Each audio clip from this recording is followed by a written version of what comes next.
देखिए, और गवर्नमेंट की सबसे पहली प्रायोरिटी ये है कि हम अच्छे तरीके से स्मूथ एंड फ्री माहौल में इलेक्शन ये एग्जामिनेशंस कंडक्ट करेंगे। जो हमारा सेशन चेंज हुआ from March to November December session, तो फर्स्ट प्रायोरिटी जो टारगेट है हमारा, we will be conducting examinations जो हमें मंडे से शुरू हो रहे हैं। एक यूनिफॉर्म डेट शीट हमने निकाला हुआ है, इसको पहले कंक्लूड करके रिज़ल्ट बना पाए, रिज़ल्ट डिक्लेयर करें और उसके बाद हम नई क्लास नोटिफिकेशन शुरू करेंगे।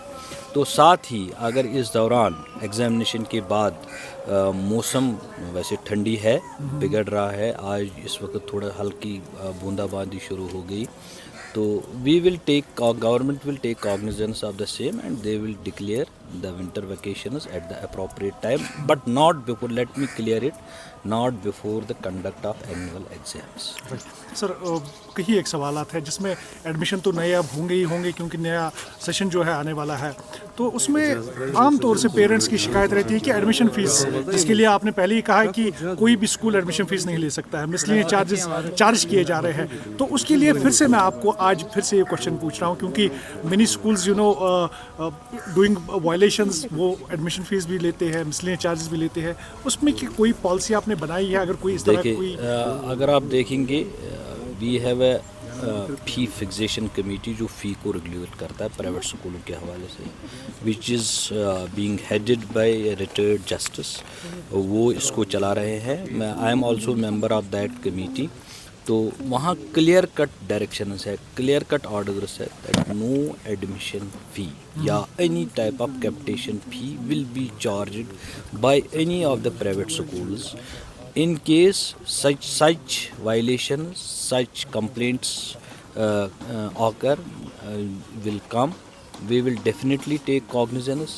That will be, we will warn the school. अगर ये prove होता है, that will go up to de-recognition of that school. Clear cut orders है उसमें फिक्सेशन कमेटी की तरफ से, and government is very serious about it. तो पेरेंट्स के लिए एक और बर्डन है कि नहीं जी, आप जिस स्कूल में बच्चा पढ़ता है उसी स्कूल से आप किताबें भी खरीदिए। मुझे लगता है आप पिछले साल का भूल गए हैं। Government has issued an order that all board books, text books, वो बोर्ड ऑफ स्कूल एजुकेशन करता है, वही those are being prescribed in all government and private recognised schools. वो तो स्टैंडिंग ऑर्डर एक है ना। अगर पिछले साल आपको याद होगा, you need not to worry about these things, वो स्टैंडिंग ऑर्डर है देयर। तो मिनिस्टर ऑफ एजुकेशन की तरफ से बताया गया कि जब भी यहाँ पर एग्जाम कंक्लूड होंगे तो यहाँ पर बुक्स जो है वो उसके बाद मैंने भी बोर्ड ऑफ स्कूल एजुकेशन उनको ऑलरेडी डायरेक्शन दिए, this printing of text books and further distribution जो है सप्लाई, वो board of school education,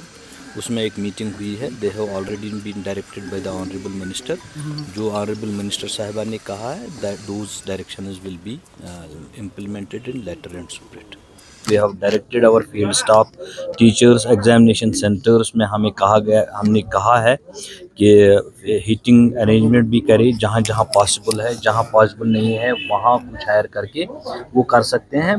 actually अगर आपने सुना होगा मेरा पहला इसके बारे में, these examinations will be stress free, child student friendly and school based exams. बच्चों को कोई घबराहट लेने की ज़रूरत है, they will be free and fair examinations, और कोई घबराने की ज़रूरत है, स्ट्रेस फ्री रहें। जब वो स्ट्रेस फ्री रहेंगे तभी वो एग्ज़ाम अच्छी तरह से फेस कर पाएंगे, कोई दिक्कत नहीं है उसमें। We are all prepared, we are all geared up. Monday से हमारे एग्जाम्स होने हैं, इंशाल्लाह वो अच्छी तरीके से हो जाएंगे। सर, जो डेट शीट आपने निकाला था, यूनिफॉर्म डेट शीट जो निकाला था, ग्राउंड जीरो पर वो नज़र नहीं आया क्योंकि स्कूल्स ने खुद ही एग्जाम स्टार्ट ऑलरेडी कर दिए। नहीं किए हैं।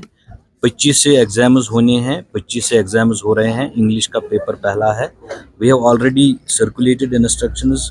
कहीं पे आज मुझे बताइए, आज कहाँ इंग्लिश का पेपर हो रहा है? कहीं नहीं हो रहा है। I will say you with authenticity and guarantee.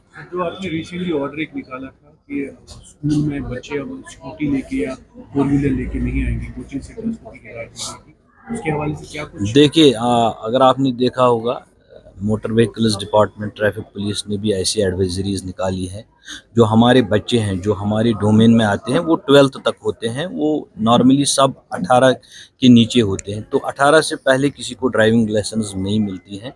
We have directed our institutions, head of institutions, don't allow them, क्योंकि फिर ऐसे वाक़ात हो जाते हैं जो वो बड़े पेनफुल एक्सीडेंट्स हो जाते हैं जिनकी वजह से हमारी सारी सोसाइटी को शर्मिंदा होना पड़ता है। We have to take command, हमें as parent, as good citizen of this society, हम सबको मिलके इस मैनेज को खात्मा करना पड़ेगा। सर 6 नवंबर आपका लास्ट पेपर है, क्या उसके बाद वेकेशन 6 के बाद भी है एग्जाम, 9 नवंबर, उसके बाद हम देखेंगे मौसम कैसा साथ देता है। We will declare results, we are intending that our classification should get notified immediately after the results are declared. हाँ, अगर ऐसी हालात हो जाते हैं, कुछ स्नो या ऐसे सब जीरो टेम्परेचर होता है, we will take a call in this. सब स्टार्ट हो गए, स्कूलों में क्या अरेंजमेंट्स जो पिछले साल थे वो इस साल भी हैं। We are improving day by day. Thank you very much. Sir कुछ स्कूल्स में ये भी शिकायत है कि जो गर्मी के हालात हैं वो नहीं है, बच्चों को मैंने कहा आपको, जहाँ जहाँ है वहाँ हम कर रहे हैं, जहाँ नहीं है we have directed our HOS to hire ऐसे कुछ बुखारें ले लीजिए ताकि बच्चे अच्छी तरह से। एक बात मैं आपको कहना चाहता हूँ कि हम अपने बच्चों को रेजिलेंट बनाए। जिस तक जब हम देते थे, आपने एग्जाम दिया, आपके एयर कंडीशनिंग थी जब आप एग्जाम दिया था, हम नहीं मरे ना सारे। We have to make our selves resilient. बच्चों को वेदर वगैरीज को फेस कैसे करना है, तभी वो रेजिलेंट बनेंगे, बहादुर बनेंगे। हाँ, जहाँ जहाँ पॉसिबल वहाँ हम करते हैं, जहाँ नहीं है we will put in places जहाँ नहीं है, लेकिन एट द सेम टाइम हमारे बच्चे बहादुर भी बने। सर हमारे टाइम में ये फैसिलिटीज है, आपके टाइम में फैसिलिटीज नहीं थे, लेकिन आज तो फैसिलिटीज है। हर जगह नहीं है, आई एडमिट, हर जगह हमारे पास हीटिंग फैसिलिटीज नहीं है।